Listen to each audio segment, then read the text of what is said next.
Les Anglais se prononceront le 23 juin sur le Brexit, c'est-à-dire sur leur maintien ou leur sortie de l'Union européenne. Le Front National espère que le Brexit passera et qu'il sera un précédent pour les peuples d'Europe. Et c'est pour en parler que j'ai invité Maître Guylain Dubois à Croix, ici, dans la métropole lilloise. Dans quelques jours, les Anglais auront à se prononcer à l'invitation de leur Premier ministre sur leur maintien ou non dans la communauté européenne. C'est ce qu'on appelle le Brexit, c'est-à-dire les Britain exit. It's a long way to keep liberty. It's a long way to go. Je vous ai tout dit, je peux m'en aller. Le Brexit, c'est la sortie volontaire possible par un État membre de l'Union européenne par la signature d'un traité de sortie, l'aménagement de cette sortie et le tout dans une expression démocratique puisque ça se fera par référendum. La question fondamentale est la suivante. Les Anglais auront-ils le courage d'oser la liberté alors que leur statut déjà actuel leur permet d'avoir un pied dedans et dehors avec un statut tout à fait particulier puisqu'ils ne sont pas dans Schengen, donc ils n'ont pas à subir la libre circulation en matière d'immigration par exemple, et ils ne sont pas non plus dans la zone euro, donc ils ont leur monnaie propre dès à présent. Le Brexit n'a rien à voir avec le Grexit. La Grèce se voyait menacée par une épée de Damoclès, c'est le cas de le dire, par les pères de l'Europe et la Banque Centrale Européenne, donc les Allemands essentiellement. On leur disait, si vous ne rentrez pas à la niche, go away. C'était donc la sanction. Ici, le Brexit, c'est la sortie volontaire, c'est pas la sanction, je dirais la libération, organisée par les traités et qui se formerait elle-même par le biais d'un traité entre le pays qui veut partir et le reste de la communauté européenne. Il n'est pas anodin que ce soit nos voisins anglais qui les premiers se dressent contre cette Union européenne. Ils ont toujours, il faut le savoir, eu un pied dedans et un pied dehors, et il faut dire qu'ils se sont fait un peu une Europe à la carte. Et les Britanniques, qui sont des insulaires, sont aussi un peuple profondément attaché à la liberté. Techniquement, le traité sur l'Union européenne prévoit le retrait volontaire d'un État.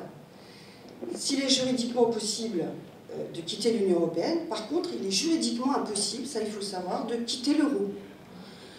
Pourquoi? Parce que le traité de Maastricht ne l'a pas prévu. D'ailleurs, le commissaire européen chargé de la mise en place de l'euro, un Français qui s'appelle Thibaut Tilly, avait résumé l'euro par une image saisissante.